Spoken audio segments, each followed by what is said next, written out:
মাননীয় স্পিকার, আপনাকে ধন্যবাদ।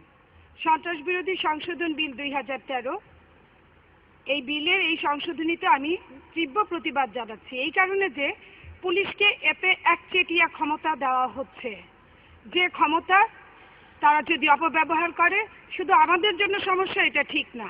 এই বিলটি করা হচ্ছে যদিও বর্তমানে বিরোধী দল দমন পীড়নের জন্য, বিরোধী দলকে সম্পূর্ণভাবে স্তব্ধ করার মানুষের যে বিলটি আজকে আপনারা কণ্ঠভোটে পাশ করবেন, তা একদিন ইনশাল্লাহ গলার কাটা হয়ে আপনাদেরকেই বধিবে।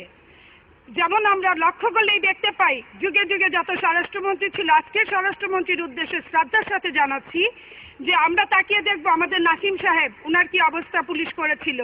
আব্দুল মতিন চৌধুরীর কথা বলছি, উনারও কি অবস্থা করেছিল। আলতাফ হোসেন চৌধুরী এবং বাবর সাহেব তার কিন্তু উজ্জ্বল দৃষ্টান্ত, এবং আগামী দিনে জনাব মহিউদ্দিন খান আলমগীরের এমন অবস্থা হোক তার বয়সের কারণে, অবশ্যই আমরা তা চাই না। মাননীয় স্পিকার, দলীয় অনুগত সন্ত্রাসকে প্রশ্রয় দেওয়া হয় যখন ছাত্রলীগের তাণ্ডবে যখন পুলিশ বলে আমরা তার হাতে অস্ত্র দেখেছি কিন্তু ব্যবহার করতে দেখিনি, তখন কিন্তু আমরা এই পুলিশদের কোনো বিচার করতে দেখিনি। তাই আমরা বলছি রাজনীতিবিদদেরকে মানুষ আলাদাভাবে দেখে, আলাদা চোখে দেখে।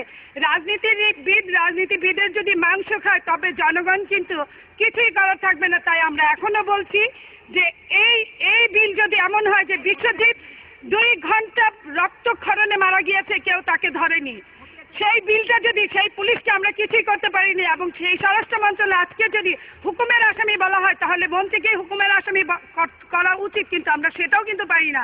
তাই আমরা বলছি যে বিরোধী দল দমন পীড়নের জন্য না, সঠিক আইনের প্রয়োগ করেন। জনগণের জন্য আইন, সরকারের সাহিত্যের জন্য কোনো আইন হতে পারে না। পূর্বের আইনের সঠিক প্রয়োগ হলে নতুন আইন সংশোধনের কোনো প্রয়োজন হতে পারে না। মাননীয় স্পিকার, জনমত